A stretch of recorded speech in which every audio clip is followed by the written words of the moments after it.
Oke, assalamualaikum warahmatullahi wabarakatuh. Waalaikumsalam warahmatullahi wabarakatuh. Apa kabar semua? Sehat. Perkenalkan, nama Abang Fuad. Untuk hari ini Abang akan mengajarkan kepada kita semua tentang Kesultanan Turki Utsmani. Ada yang tahu tentang negara Turki? Turki, pernah dengar Turki? Yang baju putih. Siapa yang paling kamu kenal di Turki? Orang terkenal dari Turki siapa? Yang kamu kenal?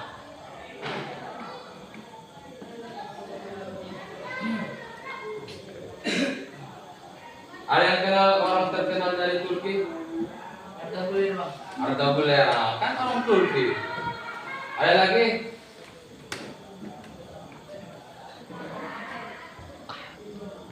Mesut? Ozil, itu kan orang Turki. Nah, jadi pada kesempatan kali ini kita akan membahas tentang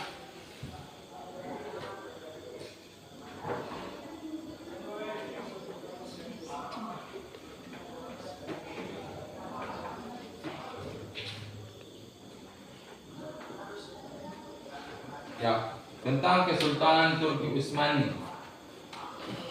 Jadi di abad pertengahan kita dulu mempunyai 3 kerajaan besar yang menguasai hampir seluruh dunia. Salah satunya itu adalah Turki Utsmani yang berada di Turki. Yang kedua adalah Kesultanan Mughal di India, dan yang ketiga adalah kerajaan Safawi di Persia atau Iran. Tahu Iran? Nah, jadi Kesultanan Turki Utsmani ini berdiri pada tahun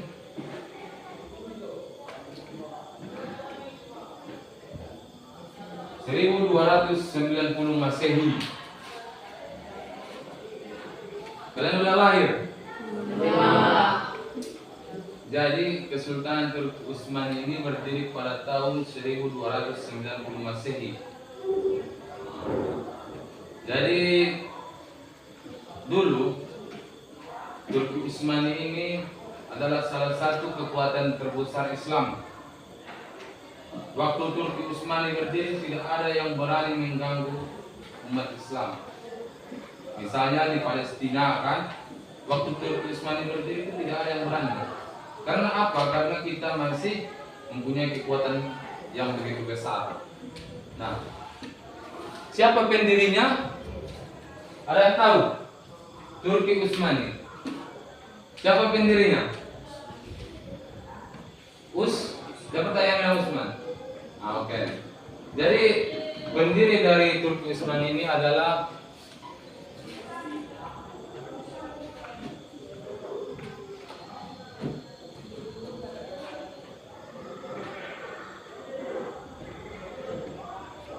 pendirinya adalah Utsman Al-Ghazi. Utsman Al-Ghazi ini adalah orang Turki yang tinggal di daerah Mongolia, di dekat Cina.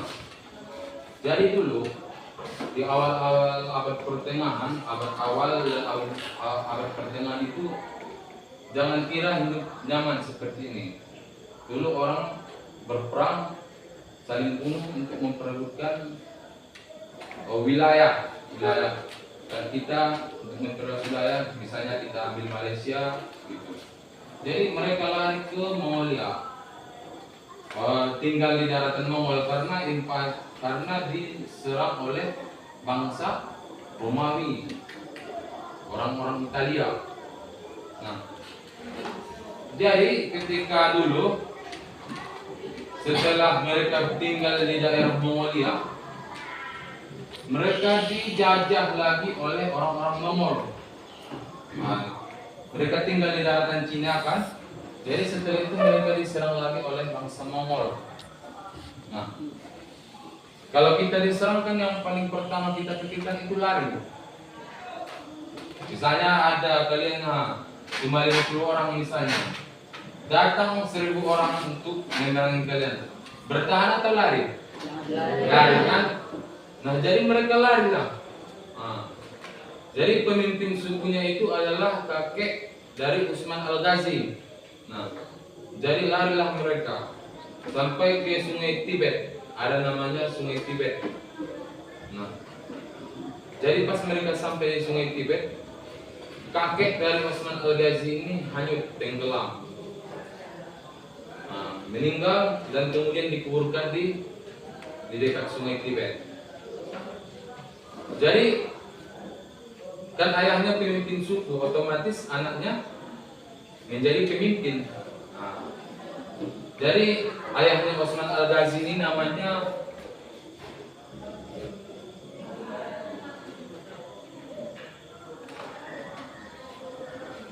Ortogul. Kalau kita dengar aneh namanya kan. Jadi ini nama-nama orang Turki.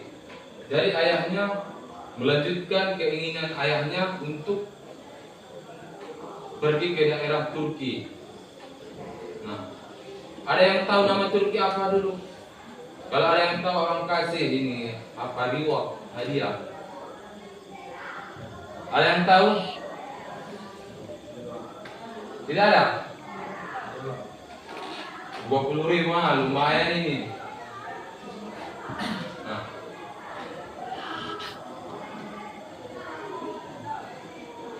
ada yang tahu? Tidak.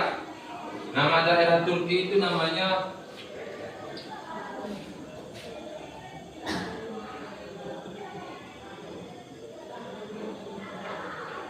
Anatolia.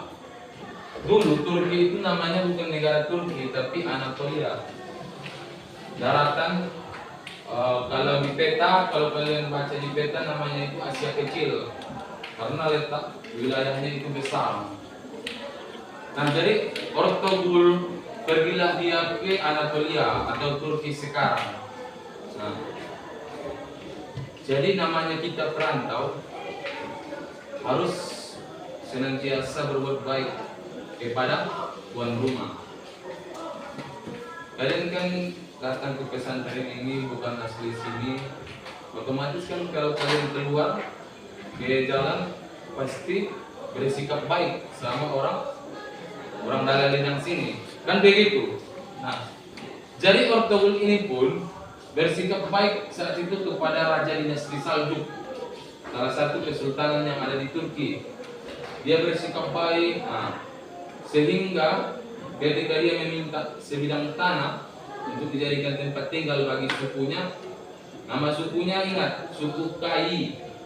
Suku Kai itulah nama suku dari pendiri Turki Utsmani ini. Pada awalnya suku Kai ini cuma 1.000 orang. Nah, jadi dia bersikap baik sehingga diberi raja sebidang tanah untuk tempat tinggal dan bertani. Kemudian pas dia pulanglah dia dari tempat raja ini sama 1.000 anak buahnya, sama 1.000 anggota sukunya. Jadi pas dia pulang, ditengoknya lah orang-orang dinasti Saljuk berperang dengan orang-orang Mongolia. Orang-orang Mongolia ini orang-orang yang sangat pintar dan kuat. Kenapa pintar? Karena mereka selalu berkeliling tidak pernah berdiam di satu tempat. Itulah orang Mongolia. Kayak kita kan menetap di kampung kita. Orang Mongolia tidak seperti itu. Hari ini mereka di Dalalidang misalnya, besok mereka akan ke perbangunan lagi untuk menjajah dan menginvasi tempat itu, mengambil alih. Jadi karena mereka selalu berpindah-pindah, jadi mereka fisiknya kuat, otaknya juga canggih. Itulah orang Mongolia. Jadi dibantulah oleh pasukan Ortogul ini untuk melawan Mongolia ini. Jadi pas itu menanglah pasukan dinasti Saljuk. Jadi karena rasa terima kasih kepada dinasti Saljuk ini, diangkatlah Ortogul ini menjadi pemimpin pasukan. karena dia mempunyai kemampuan dan juga kecerdasan untuk memimpin pasukannya. Jadi diangkat menjadi pemimpin pasukan. Nah, abad 12 dia meninggal. Anaknya satu ada namanya Utsman. Pendiri dinasti apa inilah dinasti Turki Utsman ini. Anaknya Utsman ini orang yang sangat kuat. Dari mana kita tahu dia orang yang kuat? Tengok namanya, Utsman Al-Ghazi. Ghazi itu artinya orang yang berperang. Jadi karena dia sangat kuat dan selalu menang dalam peperangan, maka dikasih nama Utsman Al-Ghazi. Nah, jadi setelah dia diangkat dan dijadikan gubernur di satu wilayah, jadi pas meninggal Sultan dinasti Saljuk namanya Alauddin. Anak-anak Alauddin ini masih kecil-kecil. Masih kecil ya. Kayak kalian lah, masih kecil kan, nggak mungkin dijadikan memimpin suatu kerajaan. Nah, naiklah beliau ini, Utsman Al-Ghazi. Naiklah dia, Utsman Al-Ghazi. Setelah dia naik, otomatis dia ganti nama dinasti Saljuk ini menjadi dinasti Turki Utsmani. Nah, jadi secara sejarahnya dia lah pendiri dinasti Turki Utsmani ini. Jadi Utsman Al-Ghazi itu tadi sukunya apa? Apa tadi suku Utsman Al-Ghazi? Ada yang ingat? Suku Kai. Bagus. Sukunya suku Kai. Nama pendirinya siapa tadi? Turki Utsmani? Itu nama ayahnya, panglima perang Saljuk saat itu. Nama pendirinya Utsman Al-Ghazi. Tahun berdirinya 1290 Masehi. Nah, jadi kan kerajaan itu selalu berganti rajanya, nggak mungkin seorang raja itu hidup selamanya. Ada orang yang hidup selamanya. Nah, jadi setelah Utsman Al-Ghazi ini meninggal, maka lahirlah beberapa pemimpin yang lain. Salah satunya adalah Sultan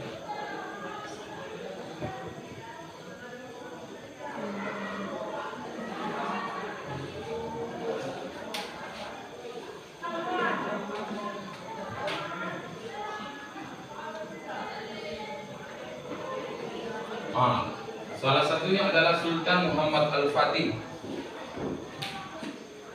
Ada yang pernah dengar nama Muhammad Al-Fatih? Apa?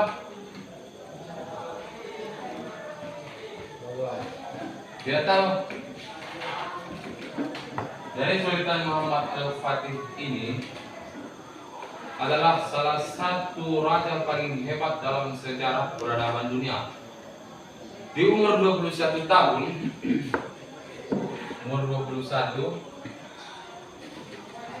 dia telah berhasil menaklukkan Konstantinopel.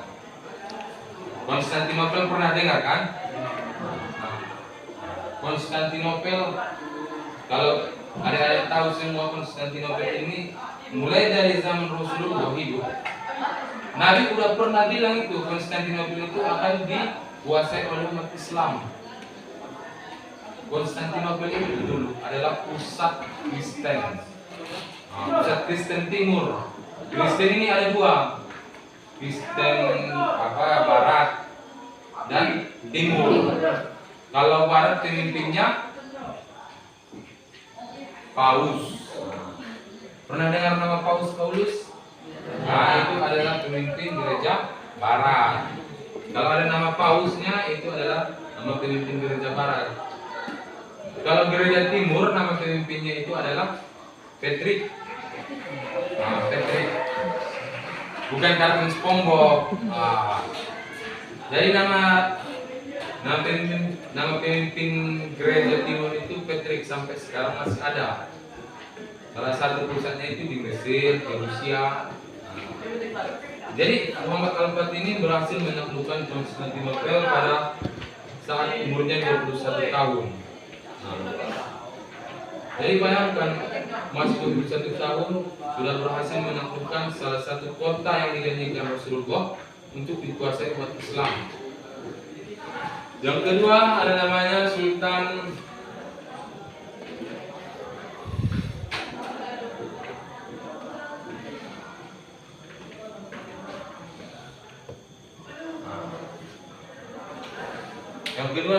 ada Sultan Murad.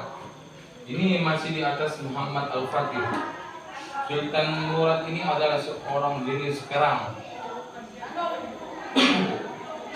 Pernah dulu Sultan Murad ini berhasil mengalahkan 20 negara melawan pasukannya. 20 negara, bayangkan dia melawan 20 negara. Itulah makanya Sultan Murad ini kalau di dunia barat dikenal dengan Sang Halilintar. Itulah gelar kebesarannya, Sang Halilintar. Dia mampu berpindah dari satu tempat ke tempat yang lain dalam waktu yang sangat cepat.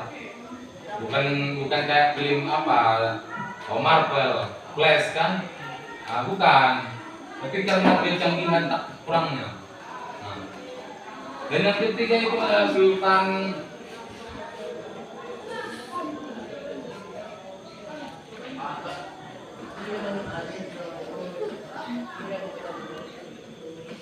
Sultan Sulaiman. Di zaman Sultan Sulaiman inilah Islam semakin naik, semakin luas wilayah kekuasaannya. Jadi kalau adik-adik tahu semua di zaman dulu kan Turki Utsmani ini berdiri pada tahun 1290 Masehi. Ya, abang tukang video mulai tergerak ke belakang. Nah, di belakang Bang. Nah, tahun 1290 di Indonesia ini sudah ada kerajaan Islam. Kerajaan Islam nomor 2 setelah kerajaan Perlak. Ada namanya Kerajaan Samudra Pasai. Kalau adik-adik tahu, Samudra Pasai ini di Aceh. Sejak dulu Indonesia dan Turki Utsmani itu telah menjalin hubungan baik antar negara. Nah, jadi abang kan udah menjelaskan tentang Turki Utsmani ini sedikit banyaknya. Jadi kita refleksi dulu, kita ingat-ingat kembali dulu. Jangan sampai lupa. Ini baru abang bilang jangan ada yang lupa. Abang tunggu ya. Siap? Siapa? Abang tunggu ini. Oh, atau angkat tangan aja. Siapa tadi nama kakek dari Utsman Al-Ghazi?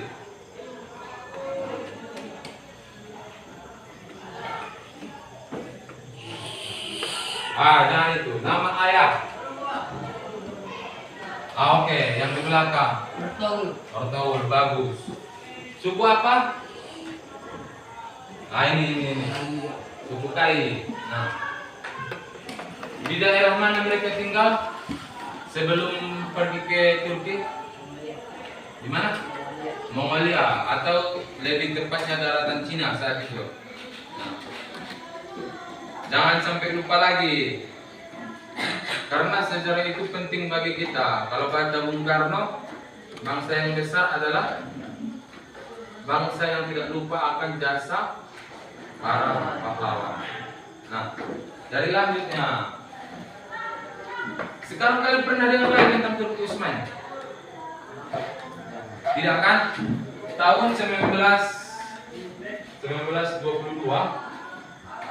dari Turki Utsmani berubah menjadi apa sekarang namanya?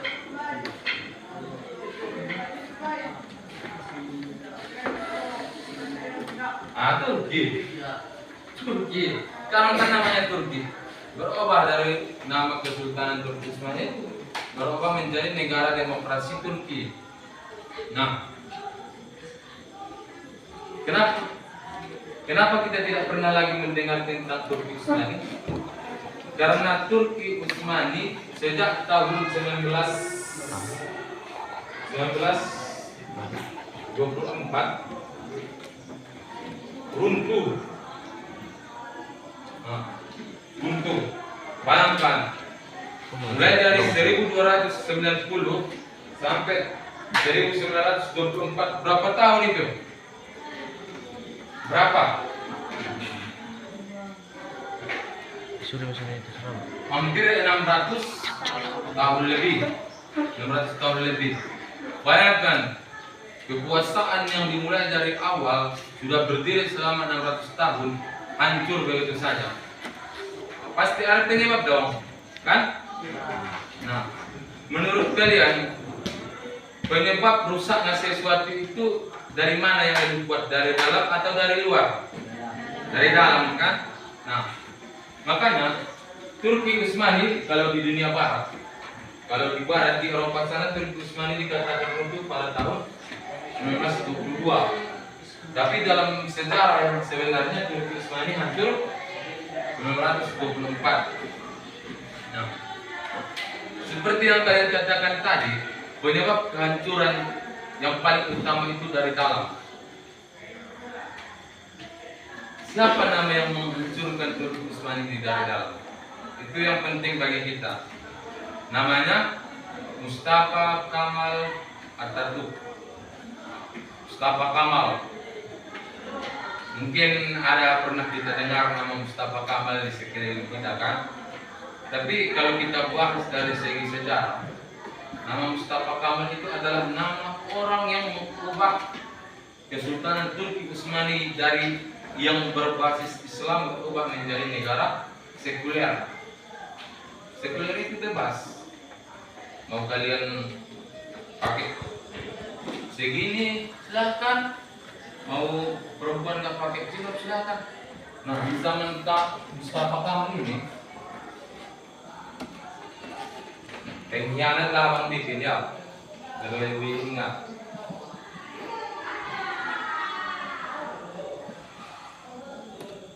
Mustafa Kemal. Nah, 1924 Mustafa Kemal itu kalau bahasa kerennya, bahasa keren propaganda. Dia melakukan pembangkangan dari dalam, menghancurkan Islam itu dari dalam. Bayangkan orang-orang Turki itu dulu Islam kali kalau boleh abang bilang. Pakainya serba tertutup, pakai jubah, pakai serban.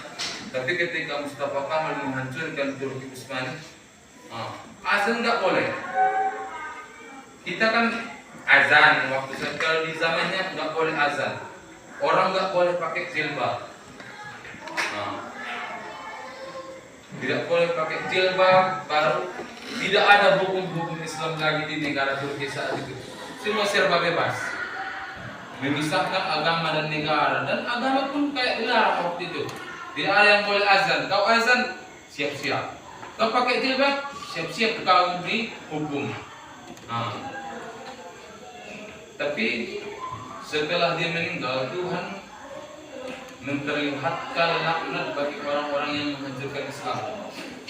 Mustafa Kemal ini kalau ada yang tahu, tidak diterima tanah jasadnya. Nah, dulu kalau kalian tengok sejarahnya, Mustafa Kemal ketika dikubur, jasadnya terlempar lagi, terlempar. Kalau kalian tengok, kalau pulang kampung nanti kalian tengok di Google atau di YouTube, makam Mustafa Kemal ini ditaruh batu di atasnya. Karena setiap kali menyentuh tanah lempar ke atas, tanah lempar. Kenapa? Karena dia mengkhianati Islam dari dalam. Nah, jadi itulah pelajaran bagi kita. Orang yang merusak Islam itu pasti ada ganjarannya. Dan kalau kalian pergi ke sana, abang pun belum pergi kan, cuma belajar aja. Kalau kalian pergi ke sana masuk makamnya, kalau nggak pakai parfum kalian, setelah keluar baju kalian bau bangkai. Nggak tahan kalian kalau nggak pakai parfum, kalau nggak dibikin pihak dosennya parfum di sekitar makam itu, nggak ada orang yang bisa masuk. Busuk. Sedangkan udah pakai parfum aja, baju kalian keluar dari situ masih bau bangkai. Jadi yang kedua adalah faktor eksternal. Setelah dari dalam, otomatis ada dari luar. Jadi negara-negara barat dulu, terutama negara-negara Yahudi, itu melakukan propaganda untuk menghancurkan Abu Ismail ini. Karena apa?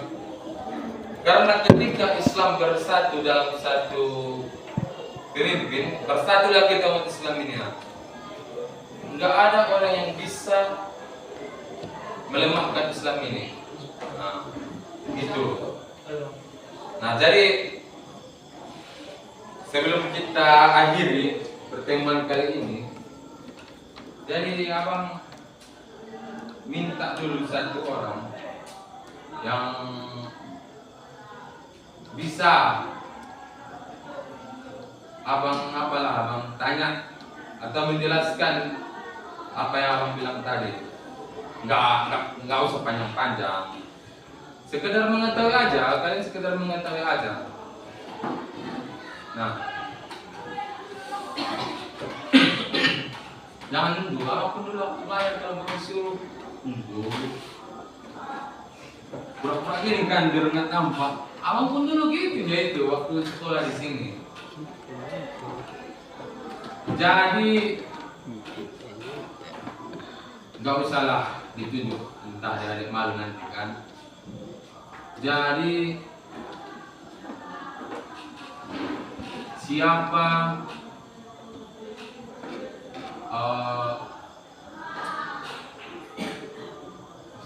yang membuat Turki seperti sekarang?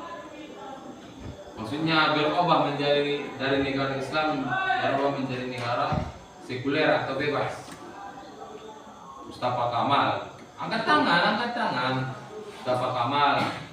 Nah, baru tahun berapa Turki Utsmani runtuh? Itu tahun berapa? 1924. Nah, siapa nama pemimpin Turki Utsmani yang disebut di dunia barat sebagai Sang Halilintar? Baju hitam. Sulaiman. Salah. Sultan Murad. Jadi dulu dalam Islam ini selalu berselisih dengan kaum Bizantium atau itulah gereja timur atau gereja barat. Selalu itu. Karena apa? Karena kalian tahu, karena gereja barat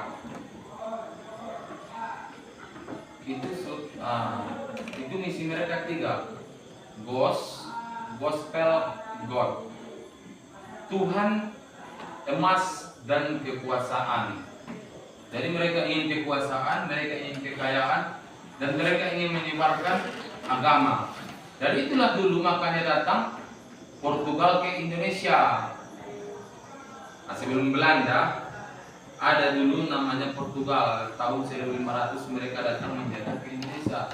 Nah, itulah selalu kenapa mereka bertempur. Karena mereka ingin memperluas wilayah, sedangkan Islam ingin mempertahankan wilayah. Karena Islam mau menyebarkan agama, mereka datang gitu, selalu begitu. Oke. Abang kira sekian saja dan semoga adik-adik dapat mengetahui atau mengingat-ingat tentang pelajaran yang abang sampaikan ini.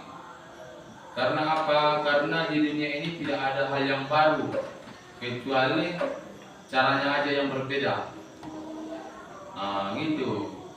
Caranya aja yang berbeda, tapi polanya sama. Jadi belajar sejarah itu penting.